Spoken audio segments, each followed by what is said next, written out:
سلامونه یو ځل بیا ښه راغلاست زما یوټیوب چینل دا زموږ او ستاسو د JavaScript د کلاس پنځم درس دی او په دې درس کې به موږ او تاسو په JavaScript statements باندې کار کوو چې په JavaScript کې دننه کوم statements موږ او تاسو سره موجود دي څه رقم استعمالیږي او ولې موږ او تاسو استفاده کوو ګورئ JavaScript statements چې کوم دی څه شي ته ویل کېږي اصل کې دې موضوع ځان پوه کړئ Great JavaScript statements are composed of values, operators, expressions, keywords, and comments.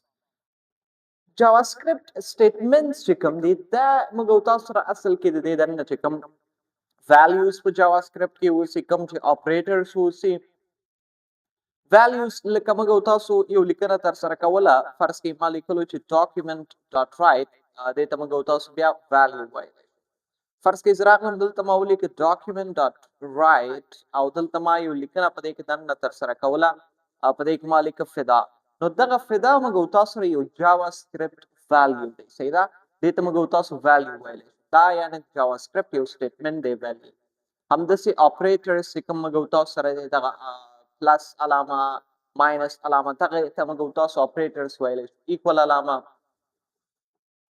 همداسې موږ تاسو سره نور expressions دي په JavaScript کې کوم چې استعمالیږي صحیح ده keywords موږ تاسو سره چې کوم ما تاسو وښودل comments دي چې په comment باندې موږ تاسو په لږ مخکې خبرې کوو نو د JavaScript statements یعنی هر څه چې په تاسو په JavaScript کې ګورئ دې ته موږ تاسو statement ویلی شو لکه statement 1 دا شو د خپل یو statement دی یو let په نوم variable دی x y z په نوم درې variable define کړي دي بیا دلته ویلیو غانې ورته څه کړې دي انټر کړې دي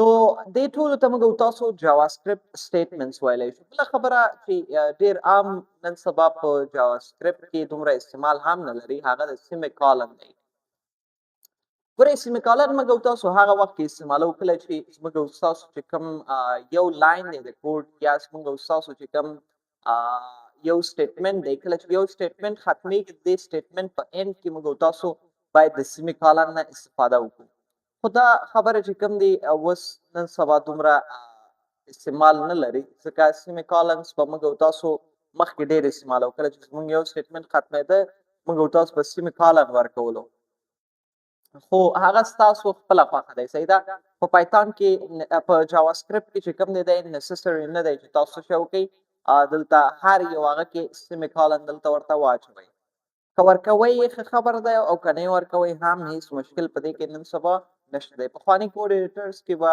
لږ مشکل ورکوو دی خو نن سبا ته بیخي مشکل نه ورکوي صحیح ده نو ضرورت ورته څه خاص نشته دی که چیرې استفاده کوئ د هر یو statement په end کې یو semicolon واچوئ که نه ضرور نه دی صحیح ده خو په یو رقم کې ضرور وي سمه ده فرض کړئ که چیرې زه راځم او دلته په خپل JavaScript فایل کې فرض کړئ په یو لاین کې ما دلته ولیکه چې let a is equal to 20 بیا زه دلته لیکم let b is equal to 30 نو اوس دغه موږ تاسو سره یو error دی صحیح ده که چیرې زه راځم دلته ورته document.write وایم او دلته ورته وایم چې a هم ماته print کا او b هم ماته څه کا print کا او زه راځم دی سیف کوم نو دا خپله موږ تاسو سره د JavaScript یو error دی صحیح ده که چیرې زه راځم کنټرول شفټ آی سره کنسول هم خلاصوم ماته وایي uncaught syntax error وایي دلته یو syntax error دی صحیح ده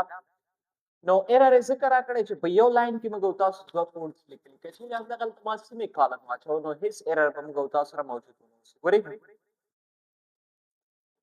مشکل ټول همدلته دی چې موږ تاسو که چیرې په یو لاین کې کوډ لیکو پوره نو semicolon باید واچو او که چیرې یو لاین کې نه اچوم دلته ما semicolon نه اچولو او دلته ما کوډ چې کوم دی دی لاندې ښکته کولو نو بیا هم هیڅ مشکل نه ګورئ زه دی سیف کوم هیڅ error ما سره نشته نو که چیرې خپل کوډ په یو لاین کې لیکئ بیا ستاسو لپاره دا حتمي او ضروري دی چې تاسو باید semicolons ته څه وکړئ استفاده وکړئ بل موضوع دا دی د دې white spaces کوم spaces چې کوم تاسو اچوئ فرض کړئ دلته ما خپله لیکنه کړې ده زه تاسو درښیم په JavaScript کې اوس دلته ما spaces اچولي صحیح ده دغلته ما space اچولی دی که چیرې زه دا space واهم نه چوم دلته هم دا space واهم نه چوم نو هیڅ مشکل ما سره دلته نه راکوي is error. یو د variable نوم لیکل نو وروسته به د variable define کول نو وروسته به تاسو څه کوئ سپیس اخلئ. اوس ګورئ په دې کې هیڅ مشکل نشته که چیرې دلته هم سپیسز واهم شومه یا یې وانه شومه هیڅ error موږ او تاسو سره نشته دی. نو دا سپیس چې کوم دي زیاتره ځایونو کې موږ او تاسو سره شو کیږي هم نه. امید چې دا موضوعات به مو اخیستي اوسي. بله خبره موږ او تاسو سره د کیورډ چې دا ما تاسو ته مخکې هم ویلې وار یو کیورډ دی، let یو کیورډ دی، const، if، switch، for، function، return دا ټول موږ او تاسو سره کیورډز دي. صحیح ده؟ د statements موضوع هم دغومره دی. دا موږ او تاسو سره دومره لویه موضوع هم نه ده. راځو دویمه موضوع موږ او تاسو سره په ننني درس کې د comments دی. ګورئ د کامنټ په مقصد ځان پوهېږئ چې کامنټ ولې موږ او تاسو استعمالوو. ګورئ زیاتره وخت داسې کار کېږي چې پروګرامر غواړي داسې یو لیکنه په خپل کوډ کې ولیکي چې هغه زموږ او ستاسو براوزر نه ریډ کوي، یعنې براوزر یې نه ریډ کوي. صرف یو داسې لیکنه دی چې صرف هلته لیکل شوی دی د تشریح ورکولو لپاره، یعنې د اکزیکیوټ کېدو لپاره نه لیکو هغه. نو د دغه مقصد لپاره موږ او تاسو بیا JavaScript کې دننه د comments نه استفاده کوو. ګورئ JavaScript comments can be used to explain JavaScript code. دا موږ او تاسو د دې لپاره استعمالوو چې تر څو د JavaScript چې کوم کوډونه موږ او تاسو لیکو دا یې explain کړو، تشریح کړو. and to make it more readable او موږ او تاسو نور هم readable کړو چې بل پروګرامر هم که چیرې راځي دا ګوري هغې لپاره اسانه اوسي چې دی read کړي. JavaScript comments can be also used to prevent execution. چې execution نه موږ او تاسو څه وکړو؟ مخنیوی وکړو. یو کوډ دی ما لیکلی اوس غواړم execute دې نه شي خو ډیلیټوم یې هم نه، نو ته کمنټ آوټ کړه، بس کمنټ په شکل کې به هلته موجود اوسي. when testing alternative code کله چې موږ او تاسو alternative code یو کوډ مې لیکلی د دې کوډ alternative مې هم لیکلی زه لومړی دا چې کوم بیا دا کمنټ آوټ کومه زه د دویم کوډ چې کومه چې کوم یو ښه راتله هماغه استفاده کوم. نو کمنټ د دغه موضوعاتو لپاره موږ او تاسو استعمالوو چې بیا کمنټس هم موږ او تاسو سره په دوه ډوله دي. یو ته موږ او تاسو سنګل لاین کامنټس ویلی شو او دویم چې کوم دی هغې ته موږ او تاسو ملټي لاین کامنټس ویلی شو. ګورئ د سنګل لاین او ملټي لاین کامنټس ترمنځ فرق څه شی دی؟ که چیرې ستا کمنټ صرف په یو لاین کې اوسي، یو لاین ختمېږي، نو هغه حالت کې ته د سنګل لاین کامنټ نه استفاده کولی شي. فرض کړئ همدلته څه یو سنګل لاین کامنټ اخیستل غواړم، صحیح ده؟ یو سنګل لاین کامنټ اخیستل غواړم نو دې لپاره به ته راسې دغه ډبل سلیش به اچوئ، دوه ځلې به سلیش علامه اچوئ او دلته اوس ورته ولیکه چې this is a comment by the Muhammad Pakistan. دغه کمنټ ما دلته څه کړه ولیکلو. دا کمنټ به اوس موږ او تاسو سره نه ایکزیکیوټ کېږي. صحیح ده؟ دا داسې یو لیکنه دی چې صرف دلته لیکل شوی دی د یو مثال په ډول یا یو چاته د کار د کوډ اسانه کولو یا چاته د کوډ تشریح کولو لپاره موږ او تاسو لیکلی. بل دویم چې کوم ملټي لاین کامنټس دی دا بیا د یو لاین څخه دویم لاین دریم لاین اوس که چیرې دې لاین نه ښکته شم او بل لیکنه کوم نو دا ما سره یو ایرر دی. ولې ایرر دی؟ ګورې دلته موږ او تاسو سره ایرر دی.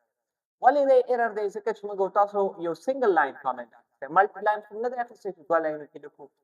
که چیرې موږ او تاسو غواړو ملټي لاین واخلو دې لپاره به ته یو ضرب علامه به ورسره زیاتوئ. موږ او تاسو ورته سټاریک ویلی شو، صحیح ده؟ بیک سلیش بیا سټاریک بیا سټاریک بیا بیک سلیش د دې ختمولو لپاره. لکه په HTML کې چې کوم موږ سره ټیکس و دی هم سټارټینګ هم لري او اینډینګ هم لري. نو ته به راځې لومړی به بیک سلیش اچوئ، بیا به سټاریک علامه به ورسره اچوئ، بیا به د سټاریک علامه اچوئ او بیا به ورسره څه شی اچوئ؟ بیک سلیش به ورسره. نو دا شو اوس موږ او تاسو سره یو ملټي لاین کامنټ چې کوم موږ او تاسو کولی شو کوم کې چې یو ملټي لاین کامنټ څه شی کړو؟ ځای پر ځای کړو. زه ورته فرض کړئ دلته لیکم this is a multi-line comment by the Muhammad Pakistan. نو دی هم موږ او تاسو سره څه شو؟ یو ملټي لاین کامنټ شو. دی ته سنګل لاین او دی ته موږ او تاسو کولی شو ملټي لاین کامنټ ووایو. نو امید چې موضوعات به مو اخیستي اوسي. دا اوس موږ او ستاسو د JavaScript د کلاس پنځم درس انشاءالله نوی درس به هم ډېر ژر زما یوټیوب چینل ته اپلوډ شي.